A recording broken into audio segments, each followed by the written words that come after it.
Oh, yeah, thank you.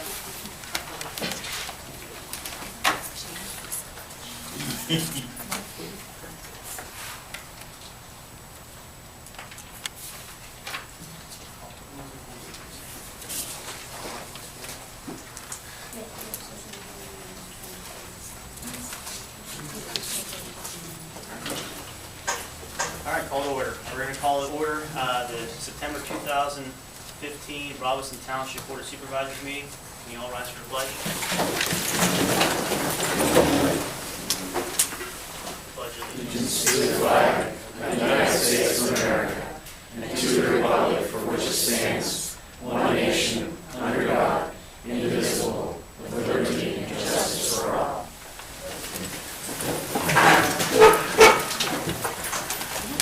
Roll call. Chairman Duran. Present. Vice Chairman Kendall. Here. Supervisor Brozix. Absent. Aaron Sokoloff, manager, is here. Gretchen Moore, solicitor. Here. I'm going to turn over the proceedings to our solicitors at this time for the Northwest Conditional Use hearing. Range Resources. Range Resources. Thank you, Mr. Chairman. We are here, this is the date and time set forth for the modification of conditional use hearing for Range Resources for a well pad that was originally approved as a conditional use last summer. They're here tonight for a modification to that conditional use hearing. So at this time, we are going to have our hearing for that matter. I think you guys are all used to the conditional use hearing process now. The supervisors are sitting up here in a quasi-judicial role and function. We will post the hearing in a formal way so that everyone is heard and everyone has an opportunity to say what they need to say. We won't be using formal rules of evidence, but we will, obviously I will be keeping things in order. We will certainly be following our meeting rules. So if you do wish to speak tonight, remember when you come up to the podium, you state your name and address for the record first, please, and then we'll try to stick to the 3-minute rule if you have any particular comments or questions. So how the proceeding will happen tonight is that Range is the applicant in this matter. They will present their evidence first. After that time, if the Board of Supervisors has any questions for them, they will be free to ask them questions. And certainly anyone from the public, if you have questions, comments, or concerns, you will each have a chance to state your question, comment, or concern after that time. And I don't believe there is a formal opposition to Range, so we won't have that particular part of the hearing. So to get this started, if everyone from Range Resources Council and representatives can stand up and state your name for the record, please. Hi, my name is Jocelyn Greco, Government Affairs Analyst with Range Resources. I have other representatives here. I'll let them introduce themselves. Hi, my name is Krista Staley. I'm outside counsel to Range Resources, and I'm here from Gaps County. Hi, my name is Carl Mass. I'm Civil Environmental Engineering Manager with Range Resources. I'm Nick Inkenhouse. I'm the Water Engineer for Range Resources. Max Horvitz, Security Specialist with Range Resources. Okay, thank you. And before we get started, we have some housekeeping items. We have exhibits that are submitted, that the Township is actually submitting in this hearing, and I'll read through those for the record. So the first exhibit would be Range Resources application to the Planning Commission for the conditional use approval. That'll be Exhibit A. Exhibit B is the notice of public hearing that was posted on the property. Exhibit C is the notice of public hearing that was submitted to the newspaper on July 27th and August 3rd in accordance with the MPC. Exhibit D is the Planning Commission's recommendation for this particular matter dated July 27, 2015. Exhibit E is a letter dated July 10, 2015, to Mr. Cannon from Range Resources from me. This letter is a waiver of the requirement that the first hearing be held within 60 days of the filing of the conditional use application. That was signed by Range on July 20, 2015. And at the last conditional use hearing, Range extended that time period once again, was agreeable to extending that waiver. Exhibit F is the Lennon Smith Solar Engineering letters related to this particular conditional use application modification. I think there are several letters. No, this is just the July 2nd, 2015 letter. And those are all the exhibits that the township has to get started. If anyone intends to testify tonight, could we please have a swearing in at this meeting?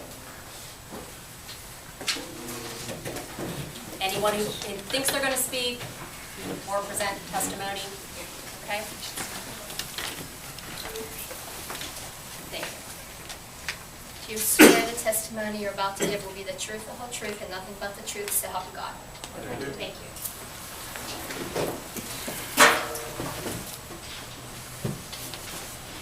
Okay, Range, if you'd like to present your case.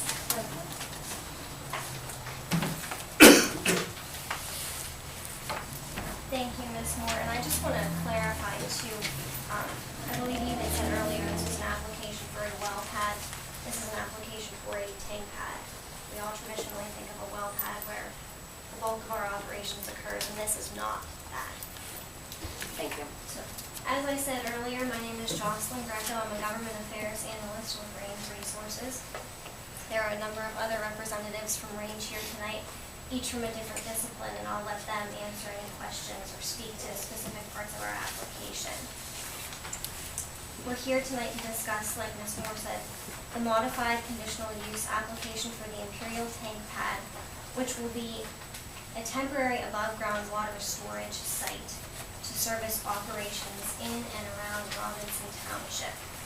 We submitted this application to Robinson Township in June of 2015. I say it's modified because there have been a couple of different changes in our plans and in Robinson Township since our original Imperial Tank Pad was approved by the township back in July of 2014. Since that time, like I said, our plans changed. We have a location change of putting this tank pad on a separate parcel. And we have also added the reused water to be stored on site. And in Robinson Township, the zoning district's ordinance and consequently the regulations governing our operations have changed since that time. And I'd also like to point out, as you could see in the application that I provided to you on tab E, the majority of our site and the entirety of our operations falls in the IBD district of Robinson Township. Your zoning ordinance classifies this use as a permitted use. One of our site's E&S controls falls in the C district of Robinson Township, and that requires a conditional use application. You can see that in tab E, and it's also enlarged over there on the wall. So we have submitted, like Ms. Moore said, the application binder, copies of site plans and reports to the township, so you have all of that available for your reference. A little background information on the property where we intend to build this site. This property is owned by Imperial Land Corporation. It's presently an open field, and we are currently leasing this property from Imperial Land. And like I stated earlier, it's on a different parcel than what was originally approved. This site will be located east of State Route 4011, which is also known as Quicksilver Road. And there's a current Range Resources access road at the Quicksilver Road point there. So that is the access road there is the beginning of the access road that we would use to access this site. Each time we travel to and from the site, we'll be using Route 980, which is a non-posted route, and then we'll also be using State Route 4011 Quicksilver Road, and we have a permit to be on that road. Like Ms. Moore also said, we received recommendation for approval from the Planning Commission in July of 2015. To build the tank pad, we will need to disturb approximately 15 of those acres on the Imperial Land property. And once the site is built, it will be a regular site with no operations on it. However, the intent is to store water for a temporary time period, not to exceed a 6-month time period. On that site, we will have 4 water corrals, which photos of those water corrals are also in the binder for your record, but they're also enlarged here for the public's view. Freshwater corrals, there will be 4 of those. There will be 9 reused water tanks, just like you see there, placed on containment. Like I said, these storage systems will be set up for a duration not to exceed a 6-month period of time, but the site itself will remain intact, readily available to house those storage systems. At this point, I'd like to turn it over to Carl Matz. He has responded to the engineer's comments letters. He can speak to our ESCGP, which we do have approved by the state, and any work that we're going to do on this site. So Carl, if you'd like to speak to anything. Sure. Again, Carl Matz, civil engineer. So we did receive our ESCGP, which is our disturbance and stormwater management permit for the site in March of this year. It's basically a graded 4 plus a little bit acreage of gravel area. It has 2, I guess I can, that exhibit back there, it has 2 extended detention basins that will also sort of attenuate or mitigate any increase from stormwater management on the site. It's around 14.5 acres of total disturbance with the stockpile and just the compost socks or erosion control features, as well as those ponds. It's about 170-foot long access, a road that comes off of that existing access road Jocelyn mentioned. It's irregularly shaped, obviously, to try and work with the contours on the ground to try and minimize the total cut and fill on the pad site. The drainage area is just a warm water fisheries, so it's not a high quality drainage area that we're shedding water to. And as I mentioned, we did receive our ESCGP permit for the application. So in addition, we have replied and responded to comments from the municipal engineer. So we have done a sound study to show that we are increasing sound levels beyond what the ordinance allows. We've also provided a photometric plan to show that our spillover light is within the municipal requirements as well. I guess I can answer any questions, or we can go through the rest of the testimony, and I'm not sure how it's going to proceed. Okay. I also, like we said, we have Nick Inkenhouse here. He can speak to all of our water operations and what we could anticipate when there are operations going on the site. So, thank you, Jocelyn. The main reason that we have these pads are for whenever we're completing the well. So we really don't use the water tank pads for times when we're drilling or doing other types of operations like flowback, or it's specifically for completions operations. So what we do is, because completions operations needs water to get our sand into the wells, we store water on a separate tank pad, and that allows us to completely truck into one location, try to use only state route roads as opposed to using township roads to each and every well pad that's surrounding the area. So we'll use the freshwater corrals or tanks as shown here to store a larger amount of water than what we could do on an existing well pad. That allows us to be more efficient trucking into that pad, and as well store more water for the completions operations to try to reduce the amount of time that we are impacting the residents in the areas as well when we're doing those completions operations. So what we'll do is we'll come in, we'll set up the tanks.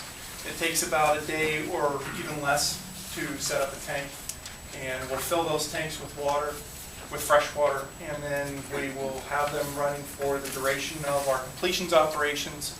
Once completions operations has ceased, We then drain those tanks and take them down and move them on to the next job where we need to use them.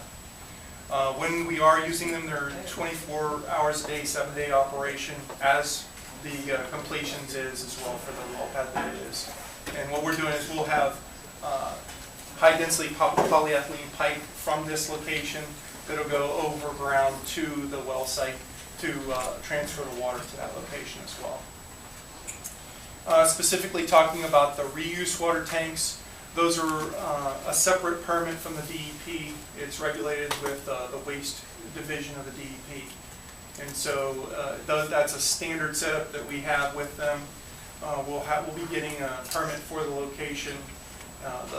The site is set up for 110% spill containment for the largest tank in there, so it has 9 tanks, and that containment can withhold over 100% of the volume of that tank. And so that's sort of how that situation works as well. We're expecting, because of how large these tanks are, we could see truck traffic upwards of 200 trucks per day, depending upon how fast or how slow the completions operations are running. So it could be up to that level or anything less than that. We are evaluating the use of PA American water sources nearby, so we'll be working with PA American to see if there's potential sources at this time. It doesn't seem like there's a source that's nearby this location where we could get water to that location and still meet the demands of PA American's demands. So, but they're constantly upgrading their systems, and so we'll keep in contact with them to try to make sure that if that does, we would prefer to use that water just because it's less trucking as well. And I'll be happy to answer any other questions that you may have. Lastly, we have Max Orovitz, who is a security specialist. He could speak to how the site will be manned with security during times of operation, and it will also be gated. But So again, Max Horvitz, security specialist. Anytime that we're using this site, when we have tanks on the site and we're trucking and using this to supply another site, we'll have 24-hour security guards on duty. When we're not using the site actively, there will be locked gates on the lease road. Also at those times we also have roaming patrols that patrol the sites daily, and if need be we have cameras that we install on sites that we can monitor. We do that at any place where we think would have problems. Normally at tank pads, it's just an empty gravel lot, we do not have any problems with those areas. But the site would be manned 24 hours a day during operations, and I'll be here for any questions on any security aspects.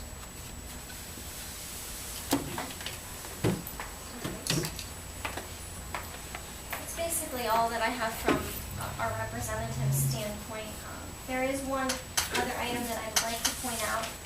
At the time we submitted this application, we did state that we would install a meter vault from Pennsylvania American Water, but as Nick just said, we're going through discussions with them to see if that's something that would make sense operationally. So at this time, we would not commit to using a meter vault from PA American Water. So that is something that has changed since the time we submitted the application to you in June. So I just want to make you aware of that. If you do have any other questions on our plans for that, they're subject to change, but Nick could possibly speak to that as well. Okay. Are there any other questions? Yeah, I have a few questions, and the board may have a few questions, and then we'll open it up to public if you have any questions or comments. You talked about the reuse tanks. There was a separate permit for the reuse tanks that you were in the process of obtaining. What permit is that, and when do you anticipate getting that permit? It's called the WMGR 123 permit. We would be submitting it here later on this fall, and it typically takes 2 to 3 months to receive that permit.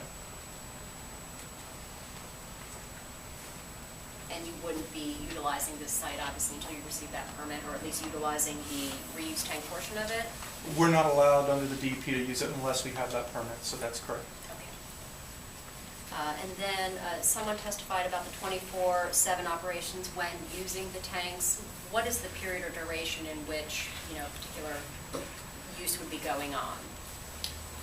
I'll let, That just depends essentially on the wells that are being completed at that time. So it could be a week or 2 weeks, or it could be upwards of a month or 6 weeks. So it just sort of depends on how big of a completions operation that we're providing water to. It would be how long that we would be on that pad. So we would set up right beforehand, fill the tanks, and then be in that operational mode. And then once that's completed, it depends on how many wells we're completing. So that's why I'm very vague in that. And are you typically in touch with the township representatives at the beginning, or letting them know the game plan for completion and things like that? Yes, ma'am. yes, Okay, so you'll be in touch with yes. the township manager if that would happen? Okay. Yes, anytime there will be activity on the site, a representative from Range will notify the township, similar to how we do other operations. And you testified about the approximately 200 trucks a day. Again, what time period would that be happening over? Is that just when you're within active operations and completing a well site, or? Yes. Okay, so around the same time period that you would be having 24/7 operations on that site, you would have approximately 200 trucks a day to and from the site. Up to, yes. Okay.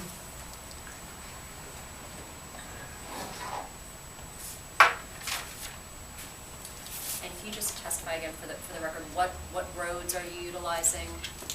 State Route 980 and Quicksilver Road, which is also a state.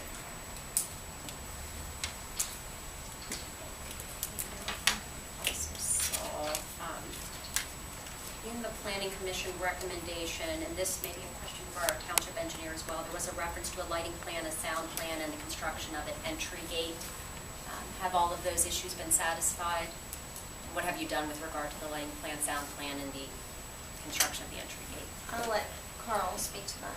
The entry gate is now shown on the plans, and we have provided the municipal engineer with a copy of that photometric plan as well as the sound study. And I guess the question for our township engineer, are there any outstanding engineering issues related to this particular application? We provide a revised review letter August 7th. Okay. In that letter, it states that the only outstanding items are finalization of the grading permit application itself, which is in the pending list, and the operation and maintenance agreement for the stormwater, recording of the post-construction stormwater BMP plan, and then there are 2 waivers that they've requested. Waiver number 1 has to do with their request to do cross-section across the property at a 100-foot interval instead of a 50-foot interval, due to the fact that this is just one flat pad. The 50-foot interval cross-sections won't show anything different.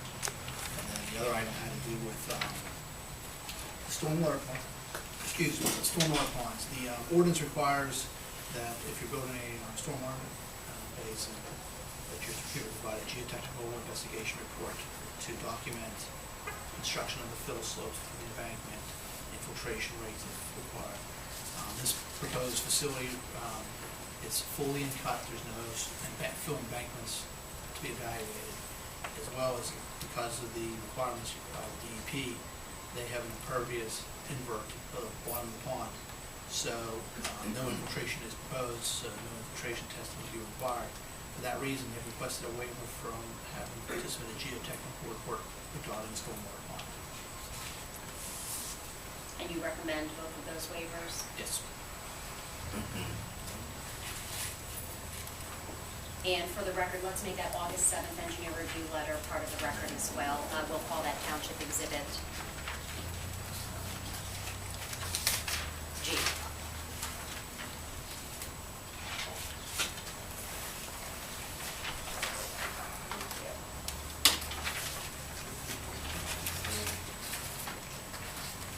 Mr. Duran and Mr. Kendall, do you have any particular questions for anyone at Range at this time? At this moment, maybe the moon after. Okay.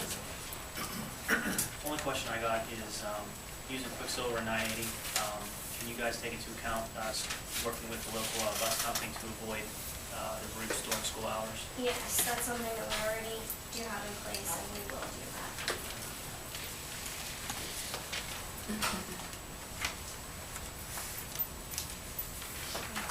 Okay, is there anyone here from the public who has a question or would like to make a comment? If you could raise your hands, we'll call you one at a time. You can step up to the podium, state your name for the record, and then ask your question or state your comment.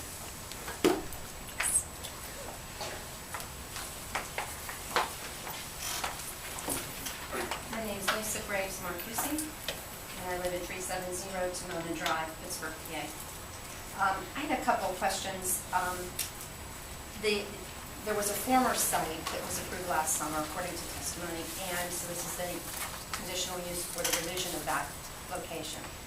Has there been a written agreement that's been offered and signed that the former site has been permanently withdrawn? Because what I worry about is that could Range come back and say, now we want 2 sites? So I would recommend that the township consider getting a written agreement that says they're permanently withdrawing the other sites and only going with this one site. That's one thing. And I have a question for Range. The reuse tanks are flowback water? Yes, ma'am. Okay. Are they bonded? Yes, they are.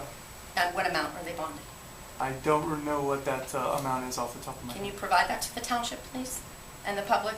Like each tank, are they bonded individually or are they bonded as a site, one site? It's bonded as a site. Okay, I'd be interested to see the amount of bond, please, that'd be great. And is there a PPC or an emergency response plan that's been submitted? Yes, that's already been submitted in the application. Okay, because there have been problems in the past with unfortunate events with flowback, and just wanted to make sure that was part of that.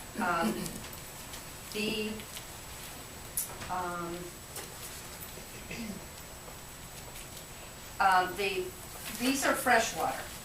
Now, what if you, as a company, decided at some point you wanted to haul frack water back there, or flowback water? Would you have to get a new permit from the DEP? Are you talking about for the large tanks like that? Yes. Yes, ma'am. Yeah, that'd be a completely different permit, and I would assume that it would be another conditional use because it's different from what we've provided the township at that point, yes. Okay, because there have been, we've done some research, and there have been some other sites across the country where the companies did not inform the DEP and did not inform local communities of that change. So I would specifically ask that if at any moment that becomes a discussion, that the township and the public be notified, because that isn't something that the public should have to, or the township should have to keep watching the DEP to do file reviews to see if you've put in an application to change that. So I would just ask that you provide notice to the public and the township if there is even a discussion of a change, so there's ample time for comment. It would be a separate permit with the DEP, so we wouldn't take like the permit for the site for those reuse tanks and try to modify it, because for example, like the bonding changes, you have to make sure that the site's completely designed and engineered and has an engineered PE stamped design report with that site. So if we would do that, it would be a completely new permit and new process with the township. Okay. So then my concluding remark is that I would ask that the township deny their permit at this time because there are outstanding issues. We don't know the bonding. This is, again, we don't know the status of, I think there should be a written letter that withdraws the former site permanently. And also I think that this is just another example, and you've heard me say it before, where companies are coming in consistently to townships like Robinson and asking for pieces of an approval process, when in fact I think they should have to put everything on the table. They don't have their DEP permit for the reuse tanks, so it's really, it seems common sense to me that all of the permits should be in hand and then they come to the township for approval. So I would ask at this point that they be denied until they have proof of all of these things being addressed. Thank you, Ms. Marcucci. Is there anyone else is there anyone from Range who would like to respond to anything that was just said? I'll just respond to the 2 final points. As to the bonding that's set at the state level, and we are in compliance with DEP's requirements for the bonding. And as far as any third-party approvals are concerned, you can certainly condition on that, but denial based upon third-party approvals wouldn't be proper under the law. Thank you. Thank you. Is there anyone else who has a question, comment, or concern?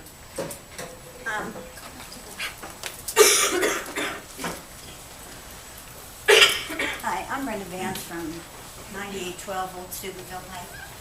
I was just wondering, it's been stated that this is temporary, so it can't be longer than 6 months, correct? That's the testimony. Okay.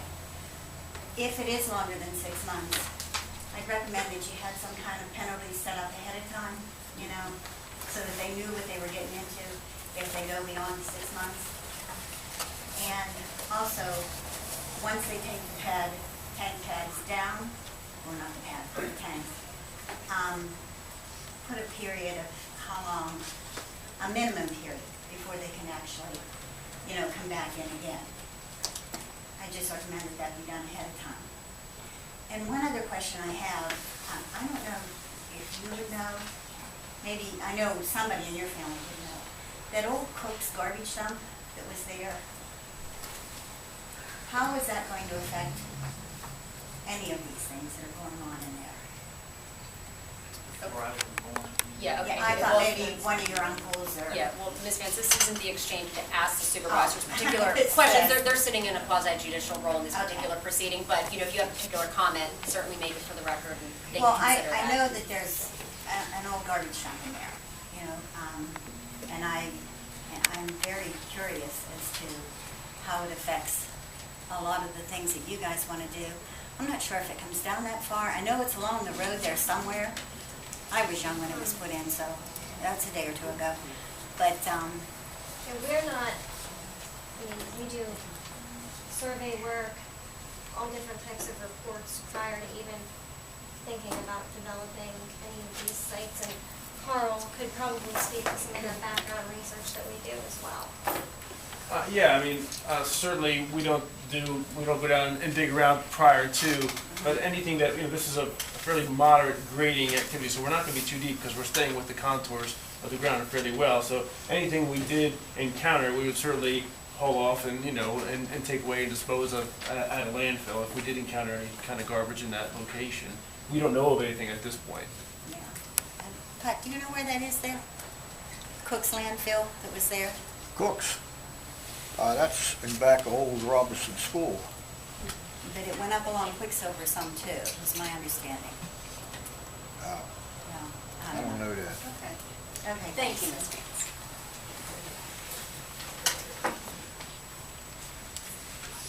Anybody else?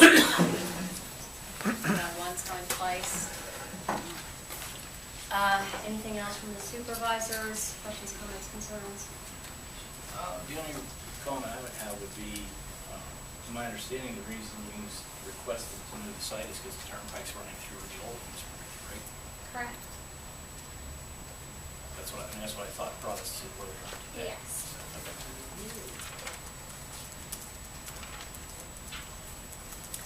Anything else from any of the range representatives? That concludes the presentation. Okay, so the only exhibit we have from range is the full and complete application. Is that correct? Correct. Okay. Okay, well, if there's no more questions, then we will close this hearing. And I will just tell the board, at this time, when we move into the regular meeting, you can consider this and vote on this tonight. You have a certain time period to vote on this after tonight. There is the ability to go into executive session for quasi-judicial deliberations, if that's something you want to do as well. So you have some options. But at this point, this hearing is closed. In terms of evidence, there'll be no more evidence presented related to this hearing, and we'll close this and move back into the regular supervisors. So